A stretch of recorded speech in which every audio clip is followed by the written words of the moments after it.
Hi, it's Leo from Made by Marley. Welcome back to our channel. So how are you all? Today is all about dopamine designing. When you're feeling a little bit like burnt out, feeling low, bit depressed, what do? You turn your creativity skills, up your dopamine levels, and you move on. So this is what I've done today to get some dopamine and serotonin. So if you want to see how to create an incredibly bougie lampshade with multiple layers, then just keep watching.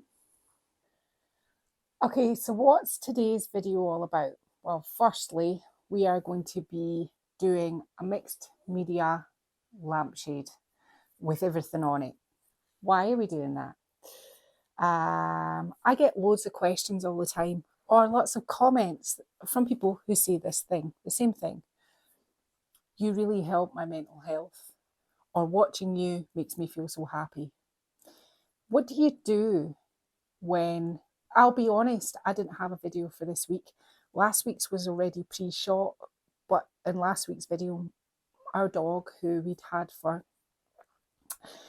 a long time, he died. He had to be put down last week. And I want to try and get everybody back on track, whether it's how you feel, what's made you feel that way, what is it that you can do for yourself, what can you do when things are just rubbish. And today's video is about what I do. I don't embark on a project that I haven't got the time or the patience for. I use what I do for a living, and anything that I do, I break it all down. And when it's furniture, I call it painting myself happy.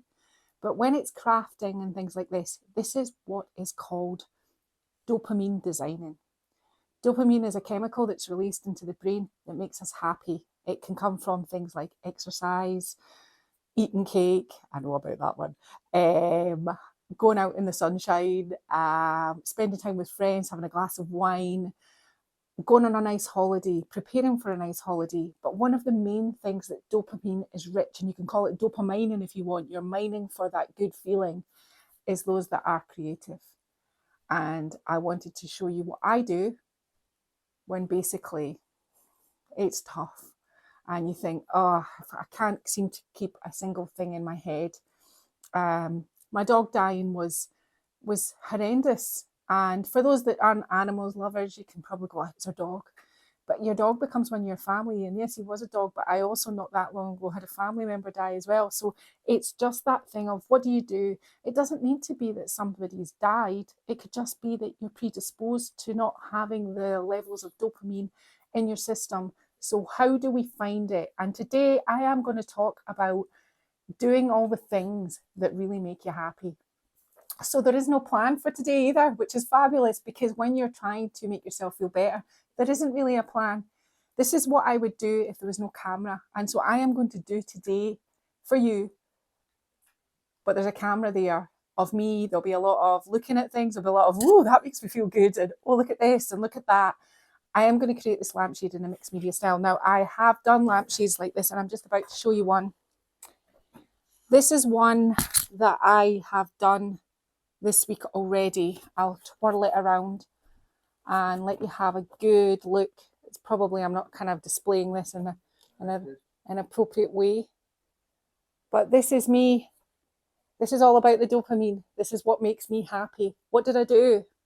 I'm about to recreate it for you, but this one's going to be different, because that's the thing. There is no plan. You're just doing it to make yourself happy. Whether it's the excitement of ordering craft stuff because you know it's coming, whether it's opening the craft stuff, oh, too much dopamine. I am just like you. I'm exactly like everybody that watches me. I have down days, I have happy days, I have days where I'm just me. But crafting and creating and doing art is something that is so dopamine rich. Whether it's just feeling the things or looking at the things or enthusiasm or knowing what the project's going to be at the end, or just the excitement of doing it, the time to be able to take that time out to help your mental health is untold. Now, how am I qualified to say this? Because you're probably going, it's just a furniture artist, what would she know about it? I am a person of two halves. I, on one hand, my first half of my life, I went to university, I became a social worker. I then went away and I got a postgraduate degree in sociology. After I did that, my job to understand and help needed more underpinning. It needed the right sort of, I went away again and I did a psychology degree. I was then very quite advanced in my career, but at that point in time, I still had a hankering to be creative. As much as I love care, as much as I love psychology, as much as I like to get behind the problem and fix it, there was a bit of me that just was never going to be happy. So I decided to become a potter. Yes, I had a good career. I was very career minded when I was younger. I wasn't the free and easy, it doesn't matter person that you see today. I had a job and it was a very serious job. Life depended on you getting your job right. It was a serious job, but it was a stressful job. And so I decided to turn my back on that and become a potter. I set my heart and soul in becoming a potter. I then opened my shop. My shop was a great success.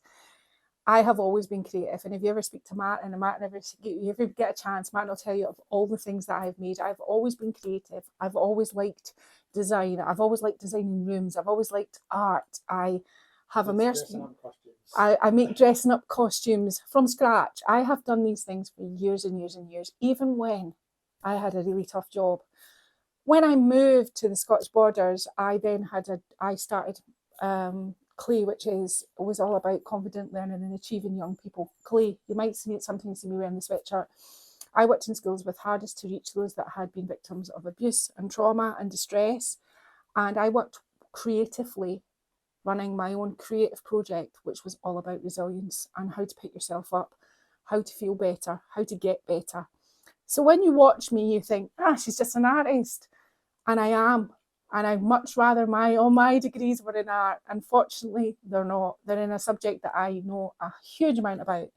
And today, we really are going to look at our lives and go, right, you might be sitting there going, well, I don't need to, I just want to watch the Lampshade because I'm not interested, because I feel quite happy, and that's brilliant, and everybody deserves good mental health. But for those that I read and say, I get up in the morning and I can't wait to see you because it makes my week and things like that, or you've helped my mental health and everything else. I think maybe I've just helped people's mental health because I am actually quite crazy myself, and I think the freedom and the permission to create, I think, is out there. And we'll talk about that as we go. We'll talk about healthy rest and we'll talk about choices and things. But let's get on with the actual creating. So this is the victim for today. It's a massive, it takes up the whole of the table. I have a stash. I think I've showed you my lampshade stash before. It's quite extensive. I picked quite a big one today because I want to really do this lampshade justice. You can't, if you get vintage the carcasses, you can deconstruct them and you can do something like this.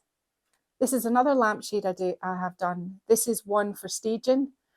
All I did was I glued the moss onto it and the flowers. This one's really quick to do. My moss was dry when I applied it, but it will get a little bit crispy. If you spray it with hairspray, it'll all stick together. This is how this one looks. There are countless ways that you can use lampshades, countless ways to find the dopamine, and it's just a lampshade. So first things we're going to do is we're going to rip off all of the nasty stuff. Now, with some of my lampshades, this one here, for example, this trim on here wasn't this colour because the lampshade originally was gold. I took this trim off, and it was down the bottom. That's why it's got this, because it was too short. No, actually it was up the top. I can't remember where it was, but I took it off. I got a little bit of watered down paint and I dyed it. I can show you how to do that. We'll take the trim off the bottom and we'll dye that. Even though that trim's not going back on, I'll show you the process of how to dye trim. And you just hang it in the washing line and let it dry. Spray it with a little bit of sealer. That's it. Your lampshade's not going to get wet anyway. This has all been appropriately sealed, but yeah, you can dye your trims as well. So I wouldn't be wasteful. I would, if you can get it off. I mean, the top ones are always a little bit more ugly, and you do need kind of muscles to get rid of that. Now, where are we going with this one at the bottom? It's trying to find the sort of, I feel like I'm wrestling this lampshade now. Oh. And these are just hot glued on, these trims. I don't do anything about where the glue has been before it. I just leave it because we're going to be covering all of this up. So this is the trim I think will die. So we'll set this one to the side as we rip this off with Gay Abandon. Already I can feel the dopamine happening. It's a little bit of physical exercise, and obviously as well, I do have cake and I do have coffee. So what more do you need? Cake, coffee, materials. It's all good. Right, so we've got that off. Now we'll set that one to the side just now because we don't need it. This second one here, you can do one or two things. You could keep this on and just paint over it and put your sections in there, but I don't want it here, so let's get it gone. See the dust coming off it as it goes. Now, before I do anything, I'm going to take this off camera and I'm going to give it a really, really good hoover. And once it's had a really good hoover, we will start designing it. What do you need for today? You need all the things that make you happy. Anything you can think of that you have in your stash. Well, why not? This is for you.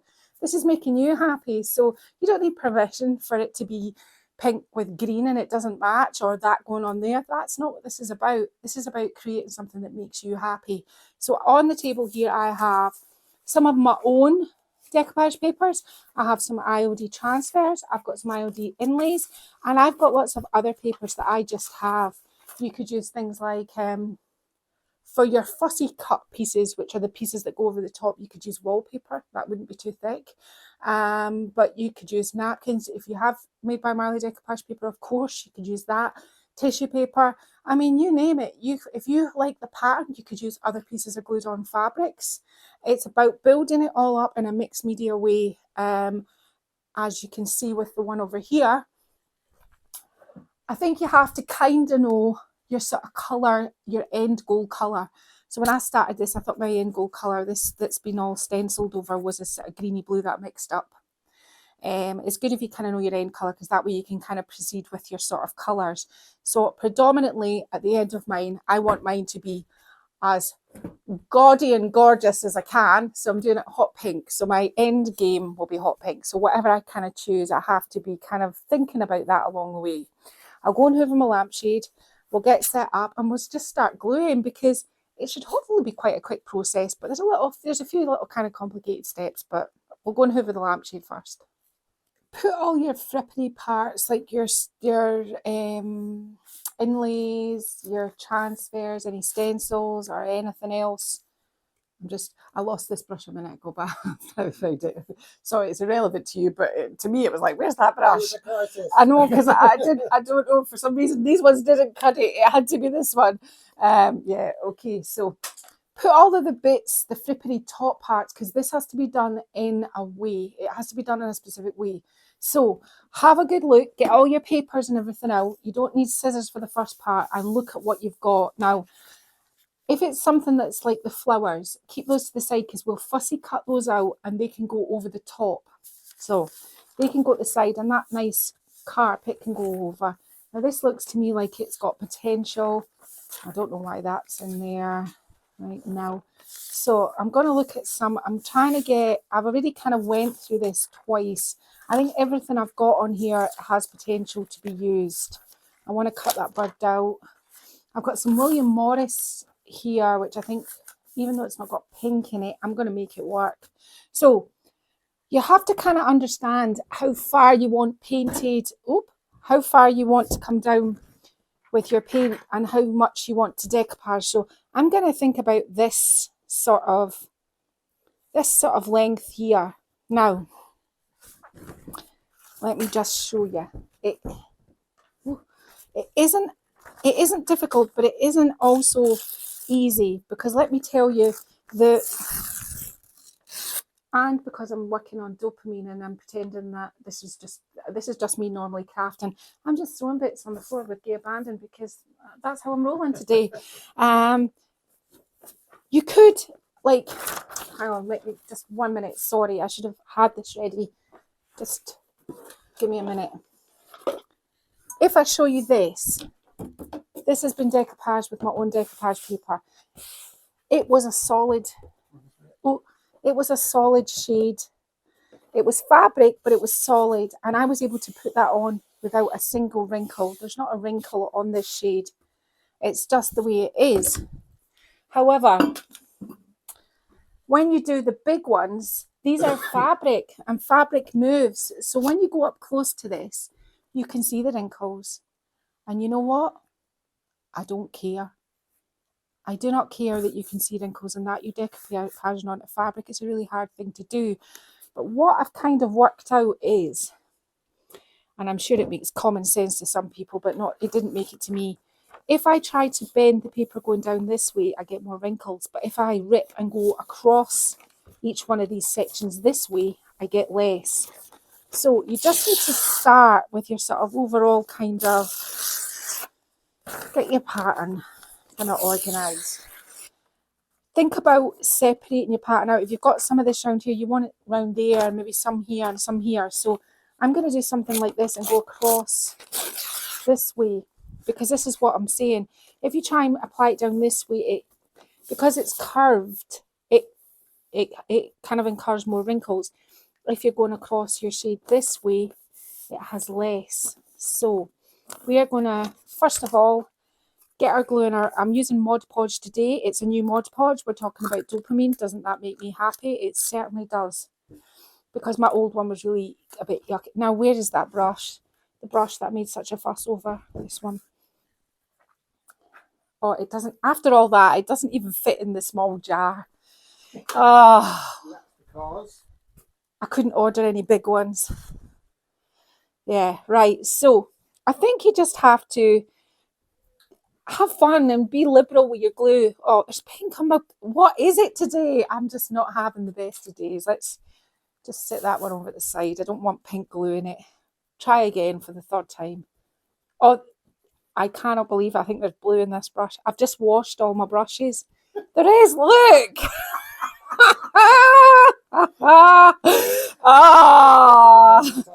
Please try and ignore the blue smears.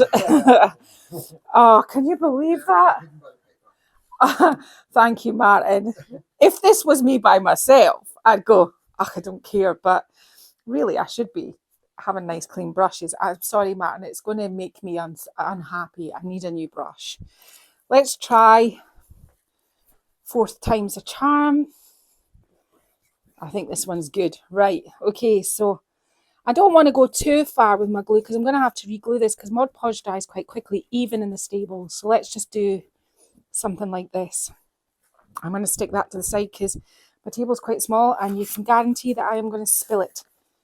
Now, I don't want this as thick as this, but I don't want to lose my whole bird. So I am going to go across here. And, oh, important point, spray your paper.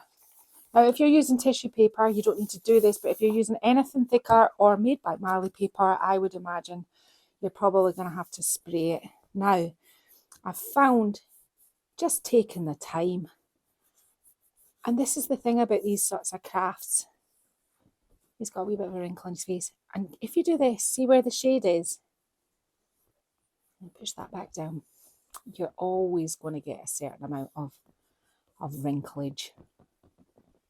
Now, I quite like the position of that.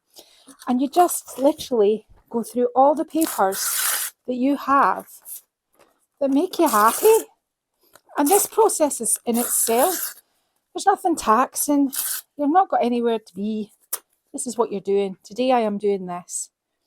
Stick that back down. It's a rainy day. It's a rainy day here in Scotland. So what else? And when I thought about doing a piece of furniture this week, and I just haven't really had my mojo, I said to Martin, do you know what? I'm going to do what I would normally do, but I'm just going to do it on camera and I'm going to talk about it. And it may not hit home to everybody, but some people might think, you know what? I'm going to have a go at this. Just embarking on a project with not a lot of, you're not looking for an outcome. Well, you want something pretty, but you're not looking for anything specific other than taking your mind off what's happening and making yourself feel good. And looking at all these really nice papers together, there's a reason why it kind of like dopamine is good, because I'm looking at all these and I'm going, oh, this is lovely. And in my soul, I'm saying, and very clashy. They maybe don't all go, but that's okay. Sorry. I keep forgetting to spray it. I mean, this was my thing when I was making the other one. I think, oh, what have I done? I've not sprayed it. I just think spraying it gives the thicker paper just that little bit more. It's easier to go around the corners. So there isn't anything really particularly complicated. I don't go too far down and I don't go right up to the top, because these are the areas that we're going to paint and do things in. You can do bigger pieces. Like I have this Staff Clint painting. Just going to rip that side off of there. Now she is going to be quite tricky to put on in a oneer, but let me see. I don't really want it as uniformly as rectangle as that, so let me just rip round here. I'm going to try and put her on somewhere here. Now this is big. This is probably bigger than I would probably tackle normally, but as I said, I'm pretending that nobody's watching me, so if it all goes wrong, you can see what I normally do. All the mistakes, everything you ever do that hasn't worked out is just learning. It's nothing to go, oh, it didn't work out. Oh, so what? It didn't work out. If there was lives depending on crafting, I could understand, but it doesn't. The only thing that would make me sad is if you spent a lot of money on the materials. That is something you don't want, because that is really frustrating. But if it's just a little bit of paint, oh well, now let's just take our time to get all your bits and pieces, all the things you have in your stash. Now, another thing I found was when I was coming around corners of the shade, if I kind of snipped it like this, I think it sat down a little bit better. That is just what I think about it. I think it just, I don't want to cut her face really, but it should do something like that. Just to get her on. It doesn't matter if these parts here, you know how there's a slit, it doesn't matter about that, because we are going to put some fussy cut stuff over the top of this, which is going to bring it to life. So this is just our sort of starter for 10. But you need to make sure, and I had to go around mine countless times, and I still keep finding parts that are not quite adhered. You have to be quite, take your time. And when this is all done, you can actually seal it with top coat, or you can go over it with Mod Podge. Whatever you feel would be the best. I don't like this line down the bottom here, but we can sort that out when we come to painting it. So there's kind of been a bit of a roller coaster. I think everybody feels like this in life. You have work, you have family, you have all the things that go along with the families and things that happen in your children's lives and their relationships and babies, and not that they're my babies. We're not talking about my babies here, but I do have babies at home who have their own set of things that they have to do. But Rocco, my beautiful dog, and I'm going to get Martin to put some pictures of Rocco at the end of this video, because he was a golden lab. He was the jumpiest, bumpiest, happiest boy. He brought sunshine to everybody. He was quite stupid, Rocco. I mean, I'm going to say that. He was, he wasn't always the cleverest of dogs, but he was lovely. He was a lovely dog. He never bit anybody. He never did anything. He never was ever in his life was he aggressive to anyone. And my children used to ride him like a pony when they were younger. I mean, he took the birth of Poppy and a baby in the room, and he just was.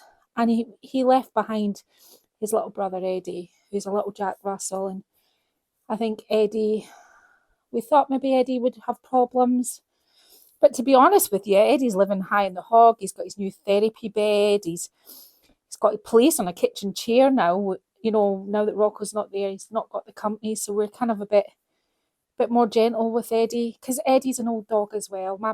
My animals, apart from my cats, my two dogs are knocking on a bit. Eddie isn't really that much younger than Rocco was. And Rocco, he had cancer. He went off his back legs in the end, and Martin took him to the vet to put him down. So that's why I didn't prepare anything. I was very lucky that it was the IOD release, and I already had done the video weeks ago for the table for last week, but I still wasn't quite on my form this week, and I thought, I don't think I've got it in me to do a great big piece of furniture. So Here we are doing lampshades. Talking about dopamine. I'm talking about dopamine, Martin, that's right. Martin's heard all of these things so many times. I'm always talking about things like this. I think it's, I don't know what it's like in other countries, but certainly in the UK, and probably more of a statistic that men in particular, we don't talk about our mental health. We don't talk about our mental health in the way we should. We don't help each other with mental health. And certainly men don't talk about their mental health. You don't get many men sharing, and women will, but men not so much. So, you know, that's another thing to consider. If you're a man watching this, talk to people. Find things you like. Find things that make you happy. And it can't always be in life that, I mean, because I find this, I'm in the middle of something that's distressing, or I'm busy, and I think, oh, I wish I could be over in the stable doing that. And life can't be about running away either. But I think if you can find something that you can switch off, you don't have to think about it. Like right now, I'm not particularly thinking about what I'm doing here. I'm just talking to you. I phoned Ginny from Mumshed, and we talk about things. For hours, Martin says. For hours. We do like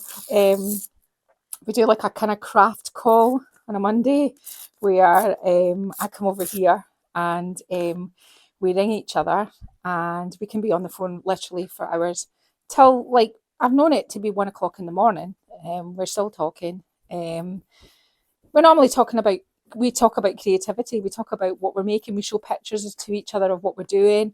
We talk about things that we've tried before, and did they have any advice on what we could do? That's what we do. So I'm not going to labour on this too much. I'm starting to bring my pinks in because predominantly that's what I want to do near the end of this. So anything that I've got with a sort of kind of pink, I want to try and bring some of the pinks. I'm just going to show you here because there's not much pink going on here, but there's a gap here. So let's just bring some of this pink down here. So all we're doing for our starter for 10 to get this project going is we're layering up paper that makes us happy. Just anything you have. And as you can see, normally I would be freaking out about a wrinkle like this if it was furniture, but I cut myself some slack. It's fabric, it's bendable, and it moves. And so, you know, this isn't the type of project to be going, I'm looking for perfection. The thing I was talking to earlier about is risk. I also get a lot of people who say, I'm going to be brave and do the things that you do. I'm just about to, you know, embark on using colour, that kind of thing. I think it depends on your personality type, I am not particularly risk averse. And Martin is really not risk averse at all when it comes to just like business, life choices. I don't tend. I'm a bit more cautious than Martin, but I still don't mind risk. I'll happily. I'm not saying I feel the same about change. I'm not good with change. I don't like change, and I'm very much I like the same things. But risk, I don't mind, and I think that comes when it comes to creating. I think that sometimes you just have to, because I mean, there's a little bit of me right now that goes, "Oh my goodness, this is like none of this matches. How am I going to pull this together?" But you know what? I don't. I know it doesn't. You're right. You're right, Martin. It is what is the worst that can happen. It's only a lampshade, and to be honest with you, I have so many of them that it doesn't really matter. It matters more that everybody's happy and can find ways to find the dopamine. And I mean, I have turned to cake when my dad died, I just ate all the cakes. I mean, I don't know if you watched my channel in the beginning. I used to be really, really skinny. I mean, I was skinny. My dad died. I mean, yeah, I was still crafting, but I just ate all the cake instead. That's what I did. I've systematically ate cake since the day he died. And you know what? While he was sick. While he was sick, yes, Martin says, while he was sick, I ate a lot of cake. But I think it did make me feel better. I think my choices and my job helped, but also, I'm not going to lie, my cake eating habit is quite severe. It's needing curbed. I keep saying to myself, right, I need to get myself back into order. And then I go, you know what, I'm quite happy. So I think this is quite nice, and I don't know what it is right now, but I think we're ripping. I think I'm going to add, I don't want to go too far onto the bird. Right, I'm going to continue, maybe about when we get around the other side, I'll get Martin to come back and we'll just discuss how we've kind of mishmashed and put it all together. And we'll talk about where we're going to go next once we've got all of this on. Okay, so just showing you what I've done so far. So sort of starting about here. This is what I've done now. I think they look quite effective if you leave gaps up the top and down the bottom, because that's where the paint's going to go. You can even leave gaps in the middle of it. So we'll go all the way back round again to here. So this is where we're at. And it's just the same process. Oh, I don't drop my paintbrush. It's just exactly the same process. It's just filling in the gaps in a way that you think is pleasing to you. I've been all the way around and I'm still forgetting to spray each time I do it. You'd think I would learn, but obviously no. Pop that on there. I think it works if you remember what your sort of end goal is, your sort of purpley pink colour. You have to have kind of whatever your end paint is going to be, it has to be kind of around it and keep putting it on it, because that's the part that's going to pull it together. That's what I did with the blue one that I showed you. I kind of stuck to the blues, and then what I did was because quite a lot of my paper had had blue in it, like this, when I went to paint it, and this is all stenciled, this whole design is stenciled. When I went to do that, I had in mind I need to put a bit of glue on that. I had in mind what this colour was going to be to kind of match it together. So that's why I'm saying, make sure you've got like sort of your pinks kind of working together, because this is just the first layer. We're gonna, as I said, we're gonna do this some fussy cut and of some bigger shapes to put over the top to give it a little bit of drama before we move on to the paint. Okay, so Martin says I have to apologise for the vibration noise. It was something to do with the gimbal. But since we're talking about good vibrations, it all kind of works. That's a nice segue. Do you like that? See, I just thought I'd add that in. Good vibrations. So already, I've got to admit, I think this was probably a really good project for me today, and I want to show you because I'm at that stage where I'm already like, I feel much better. I think a bigger project would have been one of those projects where I think it would have been stressful and hard, and I think sometimes having no plan and just doing it for yourself. There is an end game for me, obviously, because at the end of the day, all of these lampshades will be going on my website in my sort of home decor section. They will actually be for sale. I have so many lampshades in my house, I really don't need any more. So Martin's saying that is true. So I'm just doing this. I'm going to put a couple of pieces up there and something here and maybe here. And then what we'll do is we will get on to, I'm going to quickly use a heat tool just to kind of dry it off a bit before I start kind of putting the fussy cut things on top. Okay, now just once you've gone around it and you've dried it off a little bit, it's your time to kind of just make sure that you can still keep checking it as you twirl it around, but just make sure that there's no wee loosey edges, making sure there's plenty of glue, making sure that you've pushed it all down, making sure that it's properly adhered. This is paramount. Now, I have fussy cut, well, I didn't fussy cut all of these. Martin cut these beautiful cranes out for me.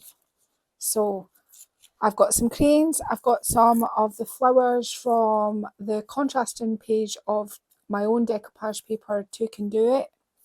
And I've got another, obviously, I don't know if you've ever noticed, I am obsessed by a couple of things. One of them is pattern, apart from pattern and colour, things that also make me really happy are birds and flowers. You are always going to get, nearly always with me, creating something with birds and flowers because I love birds and I love flowers. So I particularly, because I was going for, although it's a mishmash of everything, I like this sort of oriental kind of vibe that I've got on. So I'm thinking let's just get these big cranes here. And Martin, you have fussy cutted them out brilliantly. Thank you. As well as fussy cutting, Martin can also use a mean sewing machine. He's very good on a sewing machine and any work tools. If you want to hire him out, you can. He does like a sewing machine. He does like a sewing machine. And if you've got to get a sewing machine, he goes, "Oh, well, I'll do it." He's very good. In fact, I would actually say he's probably got more patience for a sewing machine than I could ever have. I get very, but Martin, no, he is the sewing machine man. Right. I feel like I'm hiring you out, Martin. It's like a... Thankfully, most of people live too far away. He says, thankfully, you all live too far away.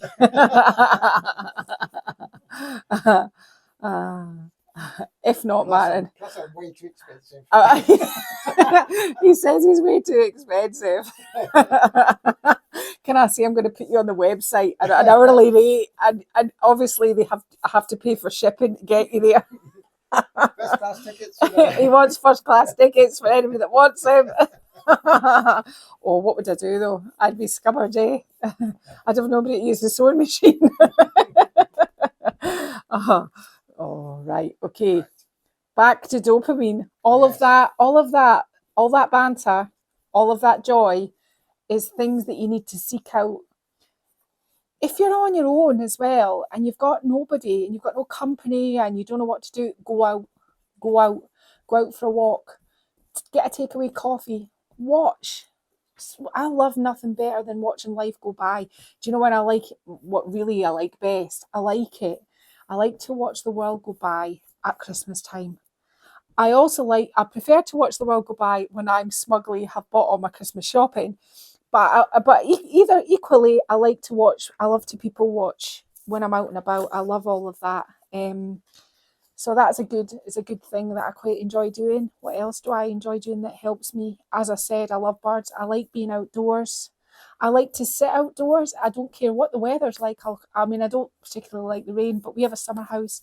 And I'll probably sit in it. When I was looking after Poppy and I used to spend many a day just sitting in the summer house, her playing. I like being outside. Obviously, we've mentioned the cake. That's a fail-safe, to be honest with you. Right, you can see what I'm doing. I'm not really... Am I thinking about it? Yes, I'm thinking about I'm framing her out. Would I want to put maybe another one up there to frame her up here or here maybe? I think so. It's all about, I have to watch my bird's wings. I'm going to maybe cover them. I'm going to go a wee bit. Do you know what you can do at this point though? You can do something, mind you, make sure you cut it in the appropriate way so that you can use the other half. Because remember, there's going to be paint on here. So you could do this, because we can bring our paint down and it's just enough to frame her out up the top. You have to ignore the sort of edges. So working my way around, what do I want to do here? Now there is quite a lot of pink here, but I think I might do something like this here. And it's just about finding other images, pieces of wallpaper, anything you can put onto things from magazines that is going to pull it all together, and you fussy cut them over the top, which makes it look a little bit more finished. Elephant in the room, what are we talking about? When you rip, especially my decoupage paper, you get that white line. I'm not bothered about that, but I can show you how to eradicate that when it comes to time. These things don't tend to, I'm not bothered by that much. Where am I pointing him? Here, I think. So I've got this to put on and a couple more flowers, which I'm going to go and do. And then we are going to get some paint out and we are going to start helping this lampshade make sense. And I will be back with more nonsense and more, hopefully, dopamine for you in a minute. I'll have to try and find some comedy. Oh, mind you, I can actually make my own comedy without finding it.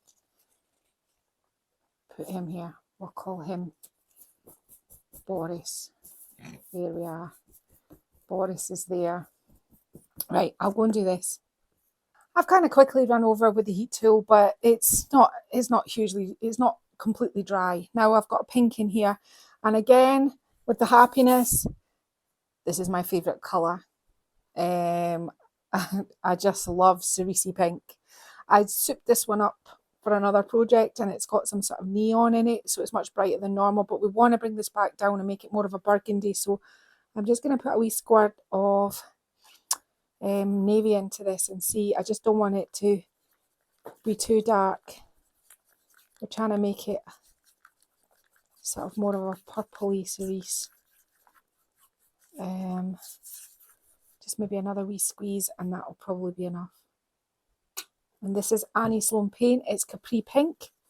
And this is Oxford Navy. And this originally had a little bit of a neon paint, a pink neon paint. I've forgotten the name of it. I'll get back to you in a minute with that one. I'm actually finding it could be a little bit darker. Let's if you ever mix paint, right, and you go, oh, a little bit, a little bit, a little bit, and then you get bored of doing it over and over again, and then you put too much in it and you go the opposite way. I think I just want it slightly, right, one more, I promise that is it. A little bit darker. There. And I don't know how you all feel about mixing paint, but it's something that makes me feel incredibly happy mixing up paint. I love it. I love mixing paint. Right, there we go. That is the colour I'm deciding on. Shove that up there. Now, once you've got this far, you just start painting it in where you haven't got any paper. Just paint it in. Just don't even put too much thought in it. Now, I'm going to go around this once, but then I'm going to have to go around it again for a second time because I want to put inlays, IOD inlays on this shade. When you come across little parts like this on your shade, cut them off. Anything that's sort of just hanging about there, you don't want that hanging there. Now, when it comes to the bottom, do not put your paint underneath it so it ends up in the inside. You want to try and keep it as neat as possible when you get down to the bottom. That's why I'm using quite a small brush. Again, I could do with a little bit of Mod Podge under there, and I'll do that in a minute. So you're just now painting what you haven't got paper on, and it starts to come make sense to the eye. I'll do it up here so you can see what it's like up here, and you can see the way I'm painting it in. I'm not like painting it with any, like, if there's a straight line, I'm just wanting to try and, like, eradicate that, any straight lines. I want it to be that it all kind of blends together, if you know what I mean. Now, as careful as you have to be at the top, you have to be at the bottom, you have to be at the top as well. Now, we are going to cover this with something, so I'm not too worried, but you don't want to go overboard and have too much paint on this edge. You don't want it seeping through to the other edge. It has to look pretty when it's finished, and it has to look finished nicely. So there's all these things to consider. I'm just going to twirl it around a bit. Now, Martin said at the beginning of the day, would you like me to bring in the big table? I went, oh no, I'll just use this. This is fine. This is it. But I really didn't take into account actually how big the lampshade is, because it is very big. I said to you right at the start. I know, he said at the start, he said it was big, and I like to go my own way. It's just the way I am. But yeah, don't worry about how ugly this is up here. Right? This is all going to get covered with trim, and don't worry about these transitions between the paper and the lampshade right now, because we're going to fix all of those. So I think I'm giving you a good enough sort of idea of what I'm doing. When it comes to the bits that you fussy cut, just go round those. And with a straight line like this, you just want to do something like that. Eradicate that straight line. There's no room for the straight lines here.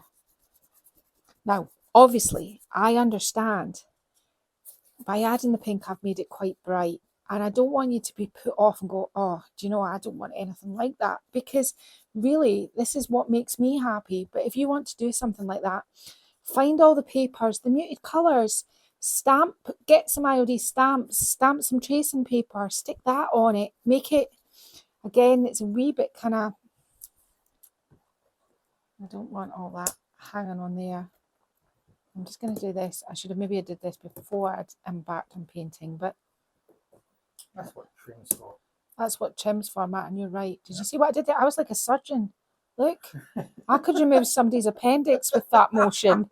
I'm just showing you. I mean, Mary, Yes, I'm lost. Look, there we go again. See, that's you. You've had your appendix removed. Right, so on we go with this. I'm going to do this and I'm going to dry it off. Any loose parts like this, I'm going to make sure they're glued down once and for all. And the trim is going to cover this nasty. If not, I think I might have to do a bit more surgery off camera. Yeah. Okay, I'm going to have to do this surgery and paint my shade pink. And then we will get on to doing the inlay stage. Okay, so I've given the lampshade 2 coats, and now what I'm trying to do is blend away those really rough, awkward lines. This is the stage where the lampshade, I've got to admit, is an incredibly messy stage. It does not look pretty, and I think you just have to bear with it and, you know, trust your process. And I think that all comes down again to, if you're creating something that makes you happy and you know, you're really kind of like in your vibe, your process, if there's no pressure on you, then there's no problem. It's not a, I'm just trying to move that out of the way. I bet you spill it in a minute. So it's like any inlays. If you've never used IOD inlays before, they come in a book with lots of different patterns like this that you can cut up. These are just all parts that I've got left over from remaining projects. Have I ever applied IOD inlays to a lampshade? No, I haven't. So, but I imagine it's the same process as everything else. So I've done 2 coats. I've then put a coat of wet paint on, and I am just going to place that onto there like I would do if I was doing onto furniture. I'm going to push it down, and then you get a damp cloth, and what you do is, I think my cloth needs to be slightly damper. You can squish it, but you can also, I normally, if it's furniture, use a damp cloth, to be honest with you, because I don't like a whole load of water running everywhere. This is the way I apply inlays. This is the way I've always applied inlays. I don't apply them any different. I've seen all sorts of weird things of spraying them and doing all sorts of things. I just do them the way IOD has told you to do them. Nothing complicated. There you go.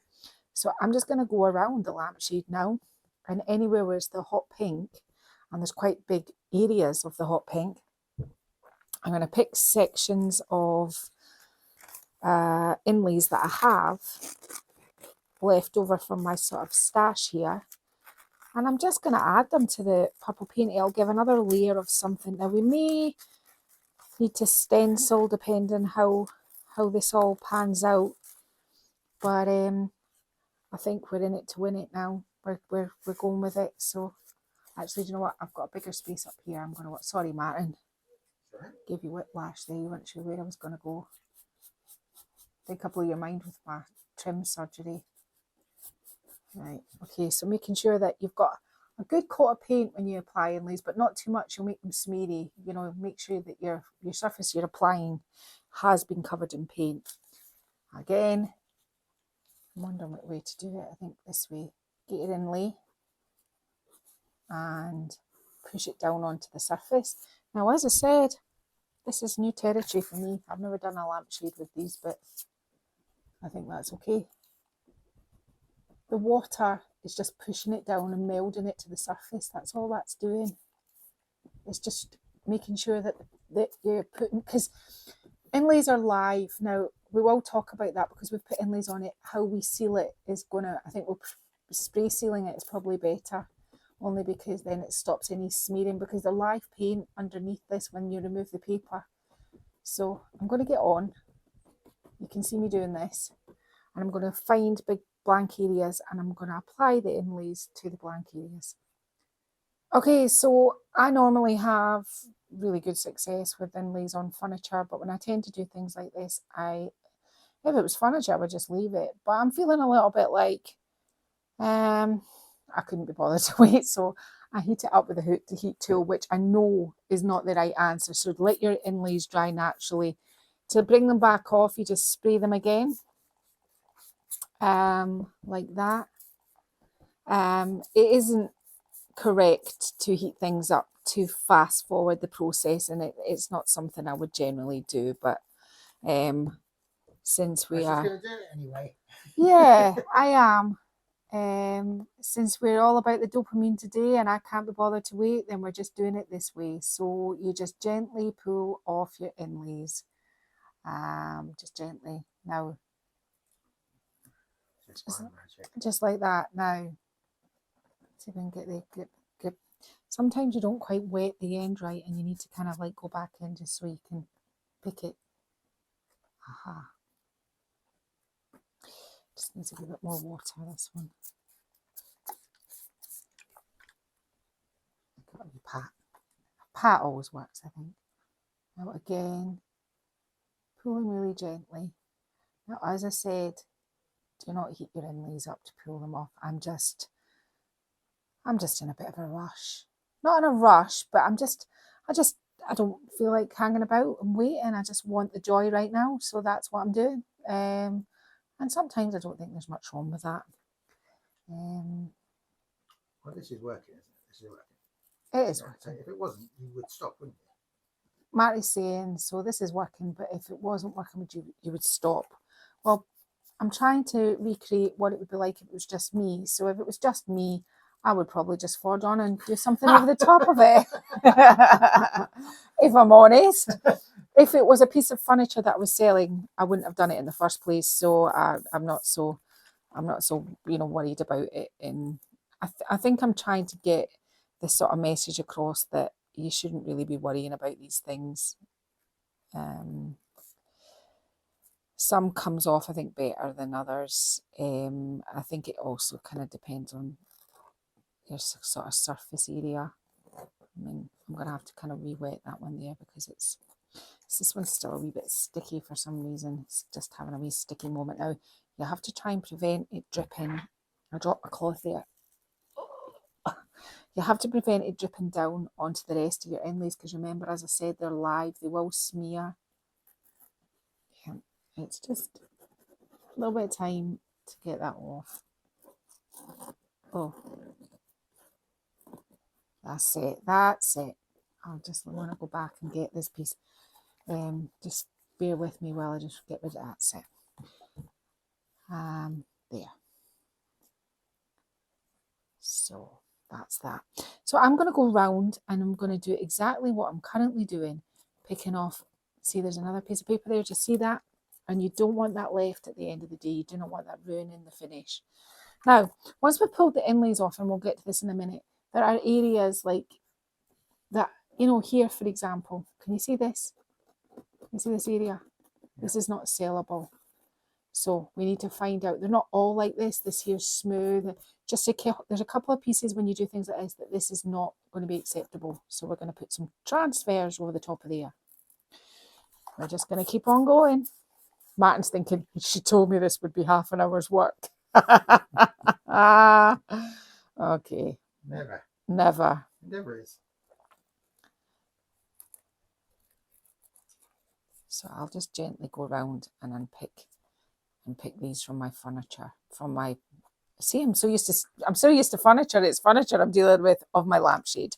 Okay, so I've got a stencil. Before we put any transfers on, we're doing stenciling now. This product is called French Chic French Shimmer. I think this is the bronze. It doesn't actually say it's bronze, but it looks pretty bronzy to me. All I'm doing is I've got a stencil brush. I'm not putting too much onto it. I'm offloading it. And what I'm doing now, I don't know if you can see here, Martin, could you just show here and see if it shows up? There's a little bit there that needs attention. Can you see here? Yes. Oh, I can see because I'm looking at it through Martin's camera. Right. Okay, so I am going to take another area. So say here. And what this is doing is now, because you have to go kind of this way and then you have to tip it this way because of the way that the light works. The sort of fabric on the light is. So do down one side and then touch it like that and do it the other side. What this is doing now is, like it did on the one that I showed you that I did, it pulls together everything. There's another piece. We'll get all of these on the final pass, but I keep finding them as I go. So where there's a little gap and I don't maybe like this join so much, I'm just going to use this piece of the stencil and just use that part there. and that covers there, and there's another piece here, and I just want, this is you fixing and kind of like going over the parts that are maybe what you would class as little flaws. So I'm just going to, and sometimes with the other one, because it was a darker area, I just decided to put the stencil on anyway because I could. So you can see what I'm doing now. I'm pulling it all together. Where I have like the inlays, I'm only going to pick apart so that it's not doing, and this is awkward, especially on camera. Try and hold it tightly. See what I'm doing? I can see another little part there. That is going to be covered with trim, but that's not the point. Now there's a wee teeny gap in there that let's do something, a little flourish. So you can see what I'm doing. I'm just picking out now areas to put the gold in. I'm going to go around the whole thing. Anything like this, I don't like the transition from there to there. I am just literally going to eradicate that transition and give the eye something else to look at. Now I'm shifted there, so goodness knows what this will be like when I remove it. Yeah, just that's what I'm going to do now. So just so you know, and then we'll get on to putting a little bit of maybe some transfers on it, and then we're going to get to sealing, and then we're going to get to all the fun parts that really bring out all the dopamine joys. I've seen them. Martin's seen some of my trim and he's like, ooh, when I got that box out. So we'll do that. Okay, so I have little pieces and parts of the Wander transfer, not enough to do a piece of furniture, but they're always good for doing smalls and sort of home decor. So I just keep everything until I've got enough to kind of do something. So I've got some Wander. I've applied this rose, these two daisies, this flower here, and I'm just about to apply this one here. I'm picking parts that I don't quite like and I think need something. Now I know what you're thinking. You're thinking like this needs any more, but remember, this is serotonin projects. This is projects that make you happy. Now I did have a think a minute ago when I was doing this. I have actually got a very tasteful lampshade that I'm going to show you in a minute so that you're not put off maybe by, remember, this is what makes me happy, and I hope it encourages you to put everything you've got together in your crash stash and make sure that you kind of raise your serotonin levels. There's links to those that have low serotonin and low dopamine to depression. So I mean, you want to try and keep these, these things in check by doing what you like. And as I said, kind of was a bit of a tailspin for me this week with Rocco dying, and so this is me just pretending that you're not here and just as if I'm in the shed myself. Okay, I've got Martin with me. Normally when I'm doing these projects I don't have Martin, but he's here. So I'm just covering up all the wee pieces and parts that I don't like. I also thought maybe I would, because there's a little bit missing on this inlay here, and I thought if I position this reasonably cleverly, that leaf there might go across that missing part. So let's have a wee look. It's always easier when you pull it off to see if you can make it work. And I'm just going to put that, and it makes it look like this little bird, like he's kind of perched behind this flower. So I'm just going to go on and I'm not going to go crazy. I don't have that much of the Wander transfer, to be honest. I've only got a few sort of little parts. I'm not going to saturate the whole lampshade in it. I'm just filling in all the parts that I don't like. Any parts that I don't like, I'm just going to do this with. And then I have, although I've lost it, spray sealer. It's not something I normally would use.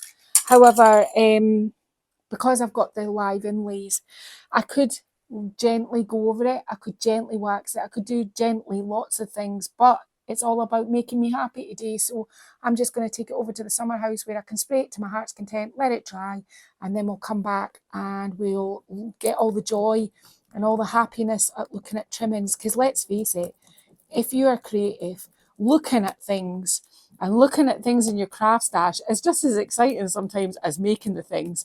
So, I just want to show you the kind of things that I do, and hopefully maybe you've taken something from this. Maybe you are full and running over with dopamine to begin with, and that's great, and I think that's fantastic. And in general, I would say that probably, I am, but I just felt this week I just couldn't face, sometimes when you're I mean, let's just briefly talk about this while I do this transfer.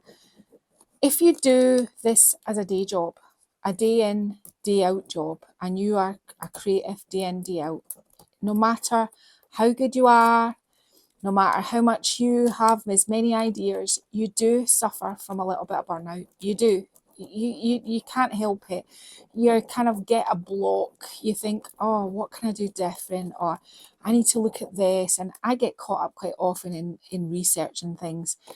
I go away in a tangent. I spend so long researching things, that kind of stuff. You can get a little bit bogged down. I think Martin and I had been away for a couple of nights away and things like that. And we came back to Rocco being sick, and it was just like, oh, I can't get out of this kind of burnout rush, that kind of feeling that I've got. And I think these things as well, coming back to basics, just doing what you love. Okay, you might never intend to sell it. It might just be for your own home. It might just because you can, and you might not have all of these things, but you might have some of them. And I mean, if you don't have the inlays, just use stencils. If you don't have transfers, just use more stencils. It doesn't have to be all the things you have left over, or maybe or wallpaper, as Marty says, or magazines. It's just about putting things together. I mean, that's the thing about mixed media. Mixed media contains lots of layers, but it's lots to look at, lots of things. And I understand that a hot pink cerise is not everybody's colour, but I know that there'll be somebody out here that'll love this, so I'm okay with that. Just say I ship to the States in case you love the hot pink. But this is what I'm doing now. Can you see these two cut gaps? These were the gaps that I did when I wanted to fold it over. They're not noticeable on this side because I eradicated them, but this side here has these two cut gaps, which isn't hugely noticeable, but it's noticeable enough for me. So the next thing I'm going to do is I'm probably going to cut up some of these flowers and maybe some of the leaves and have those there. What other parts do I not like? Pretty much like all of this side. Pretty much like, I might put something here, but that's us pretty much back to the beginning again. So, I'm not going to go crazy. So I'll go and do that. I'll go and spray seal it. Oh, there's another piece that needs cut off. More surgery. And once it's sealed, I'll fire up my hot glue gun. We'll talk about the joy of trimming it out and finishing it. And then we'll get this one staged up for you to see. I'll stage up the other one, and I'll also stage up the pared down, very grown up, very classy, shall we say. Which one are you talking about? The blue one over there with the gold and the florals. Right. It's very, very pared down, very classy. So, I mean, you can do it all different ways. So I'll get it. I'll get it in a minute. I just put it over there, Martin, to keep it out of the way while I was doing all this. Okay, right. So let me get on and do this now. Okay, so I told you I was going to show you what to do with this. So I've got this. And what I'm going to do is, you don't need too much because this is Annie Sloane's chalk paint, and you don't need that much of it to make a difference. So that's probably the right amount. You are going to need some towels to kind of clean your hands off. Have them here. Water. That's probably about right. And then stir it round so that the chalk paint isn't settled on the bottom, because that will mark it. Just keep stirring it. I kind of stir it and then do this. And then unfortunately, there's no other way to deal with it other than this. And you just kind of rattle it round. I don't know if rattle is the appropriate term. Now, who doesn't like doing things like this? I do. Now, what I tend to do is I just kind of tend to let it soak for a bit. Not long enough that the chalk paint's going to settle on the bottom. You don't want any gritty stuff. And then once that's done, now I cannot do it today because the weather is absolutely horrendous in Scotland. So I'm going to have to take this over to the house. But once you think you've got it done,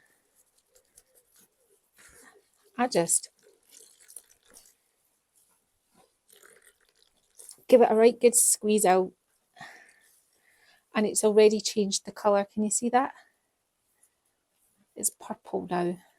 And then what you can do is just dry it off. You haven't put enough paint in it to make it stiff. So it's not going to stiff. It'll still be tassely. But what I normally do is hang it on the washing line, just where you're washing, and let the wind dry it. But it's not that kind of weather today in Scotland. So I'm just going to dry my hands, and I'm just going to sit this on top of here and find something to put it in to take it over to the house where I can hang it up indoors or hang it up in my summer house and just let it dry. Once it's dry, this is coming out of it now because it's wet, but once it's dry, it's dry. I mean, it's you're not going to be saturating your lampshade with water. So there you go. And then you've salvaged this. Quite a lot of these things are about like recycling, reusing materials. For example, if I could just find somewhere to put this, and could dry my hands on my trousers. This one here, this gold trim is, do you remember the week we did the cabinet and it had the Indian and it had the tassels? And we cut the tassels off to make the handles. This rope was what was left over from the curtain tie backs. I just put them into my stash and reused them. I did this sort of gold thing, I added some trim, but this was just reused because it's always more economical to reuse what you've got. Plus it's better for the planet. Why buy more when you've got it? So this is what this is. It's just trim. So I was also going to show you my more, I don't know where it's gone now. It was there a minute ago. Yeah. I'll put it back over there. Oh, I'll show you the Like I'll point it at me. I'm filming myself now. It's like a selfie. Oh, I'm pressing buttons though, Martin. I think I've messed it off. Is it still on? Yeah. This is the more sedate one. Now, what did I do with this one? I used the Bella IOD stamp. I then got gold leaf size. No, stamped it first, then painted the back cream. Then used the Bella stamp again, and then put the gold leaf size on, put the gold leaf on. And then what I did was I just cut up different parts of transfers that I had in my stash and some stamping. And this is what I did. And then I got the kind disregard stamps with gold, and I just did the lettering all around it. This needs finished. It needs some trim, some gold trim, and something for around here. And then that'll be another one done as well. So, you know, because I'm doing a hot pink bohemian joy, doesn't mean to say that you can't do something like this. Vintage lampshades, I just love them. So, Martin. I was going to take it off you. Oh, I thought you wanted to look closer, Martin. I was like, oh, he's really interested in my lamp. Right, okay, so the my shade is we're just fumigating because the sealer's quite strong, so we've just got the door of the stable open and we're just waiting, and then we will get to the trimming. My hot glue gun is on. Let's talk about trimmings. I'm all about the chat today, aren't I? So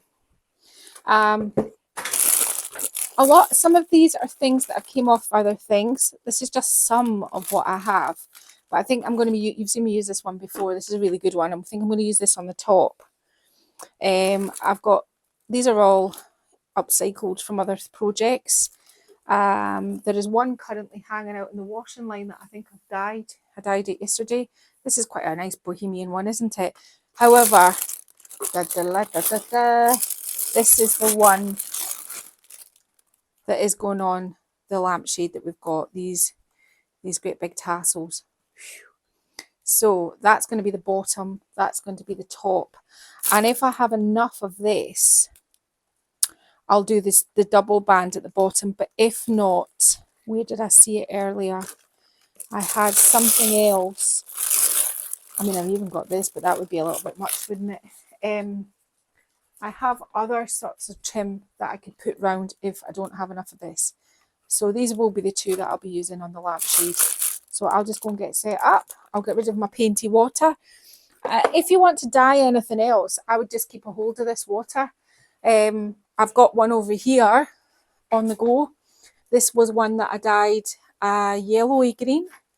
So it's the watery paint. I don't throw them out because as long as you use them within the next couple of days, well, it's just a waste if you don't. So I'll think of other things that I can quickly dye with this.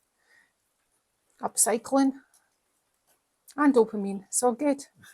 Right. So I'll just get my stuff and we'll do the rest.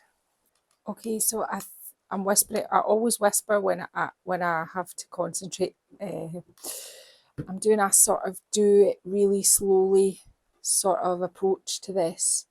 And what I'm doing is I'm trying to keep this edge right to that edge, because once I've glued it this way, I'll tip it upside down and I'll glue this bit under like this just to tidy it up, because it's kind of hanging there in the middle of nowhere right now. So gently and slowly, I think, is the answer to this. I mean, you could do so many different things.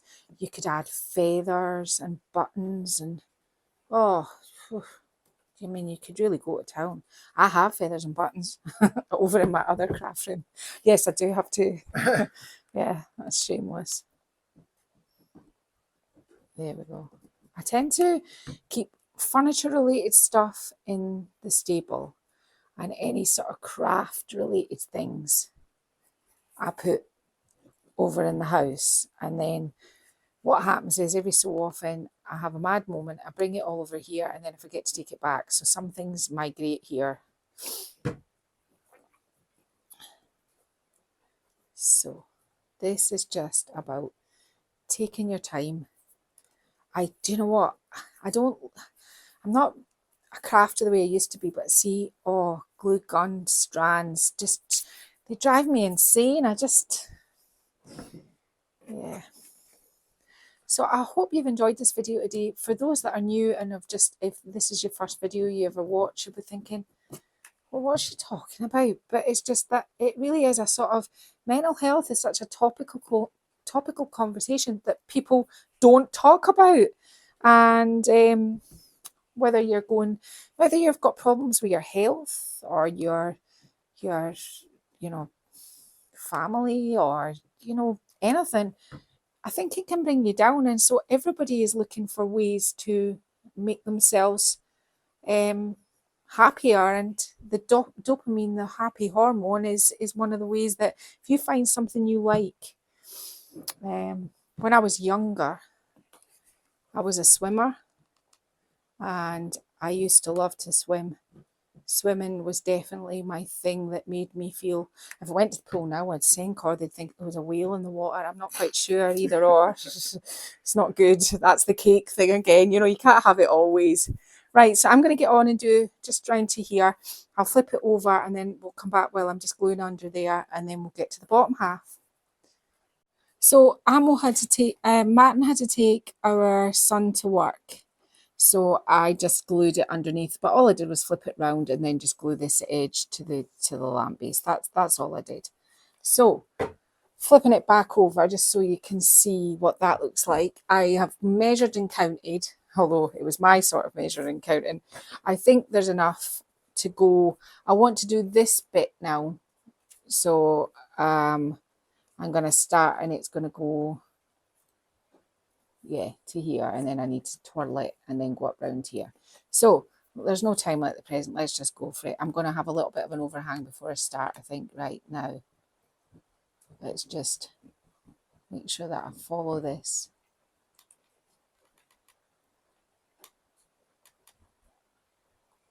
Curve. And I'm just going to have a start slightly off of the piece and down till I need to twirl. Again, I'm going to have to glue it under it because it's quite thick. But twirl, twirl. And again, and this is where it covers up all of the yucky parts that I said to you, don't worry about. You can hide a multitude of sins with trim. That's all I'm saying. Not that you should have to, but you can. Now down to this bit. Now this is the bit where we're going to have to twirl again, so I'm only going to take it halfway up past here just so that I can get the twirl around to there. Now you can see what I'm doing here. I'm just, I'll attach it, and this time I will actually show you me doing the upside down edge. It's just that Charlie, the twin of my children, who's 16, has a job in a local restaurant, and he is the pot washer. He's only 16 and he gets really well paid for it, and they really like Charlie in there because he's a really good wee worker, but he works generally on a Saturday night, but Friday night tonight, I'm not even telling you. He's switched shifts. Switch shifts he's doing tonight, and Sunday lunch shift. And the funny thing is about the restaurant is it's quite a famous local restaurant, but the restaurant is not is known for its meat and game. Yuck. Because as I said before, I mean, I think I've told you this before, Martin and I are both vegetarians. So we've never been in the restaurant. The smell on Charlie's clothes when he comes home from work at night is enough. But yeah, so he works there and he really loves it, and they're really nice to him, and he works for nice people. So, and it's funny because I don't know why I'm telling you my life story here, but I'm just telling you while it goes on. It is about making you happy, so I'm just going to tell you the story as I go. The chef in the restaurant is actually my 22-year-old son, one of my other sons. It's his best friend. So his name is Angus. So he is Angus is a pastry chef. Marty's just said, and Angus is a pastry chef. He is. He's a real. If you've ever been in Scotland and you know Scotland really well, Angus used to work at Gleneagles Hotel, which is a very, very fancy, very, very posh hotel in Scotland, and he was the pastry chef there. So, or one of the pastry chefs. I don't know what you are before you're the bona fide pastry chef, but he was one of the pastry chefs at Gleneagles, and he makes amazing desserts. Angus does. So Angus and my other son Tom are best friends, but I think the banter that goes on between the lads in the restaurant, like they do things like Charlie goes to empty the bins and they all lock Charlie outside, and just lad stuff. But I think Charlie really likes being involved in all of that, so he's away to work. So that was a big long story to tell you about Charlie.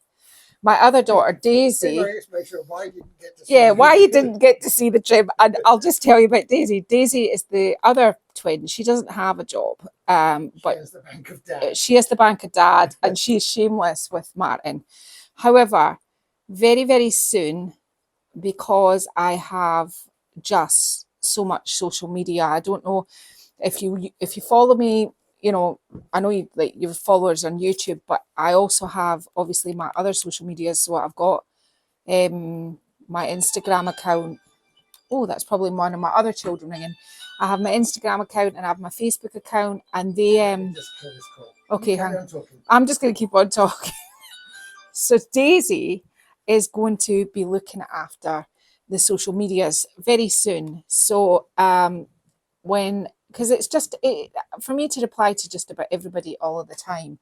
I mean, even Pinterest things, and I've got to the stage where it's just a little bit overwhelming now. So she's going to help me do some of that. So I'd say you'll be hearing from Daisy soon. Yeah, so you'll all be hearing from Daisy soon. But I would say I would introduce Daisy, but Daisy would never ever dream of being on camera. I've said to Daisy, look, if they ask a question, if anybody asks a question that you can't answer, don't just try and guess, and come back to me in case Daisy's telling you, just, paint it. I mean, she might just give you so I'm just warning, but all the kind of, I love that kind of comment. She's going to be starting to answer that, and she's going to be helping out.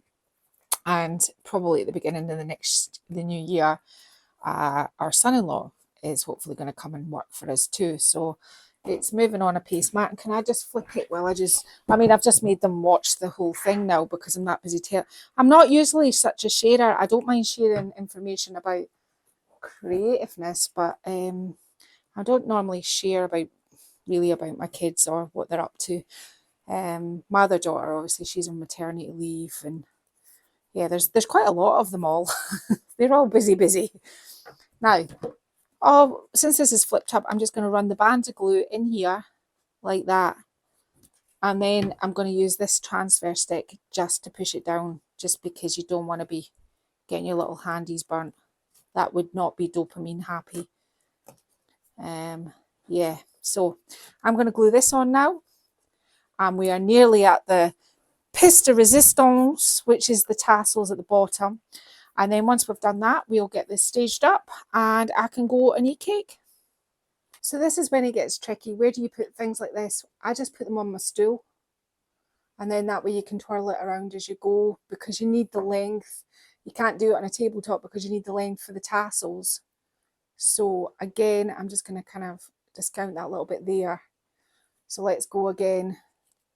So this again covers up all of the horrible parts that you just didn't like, that you thought, oh. Sorry, I'm just kind of pushing that down with the glue gun. Let's just do it to here just now.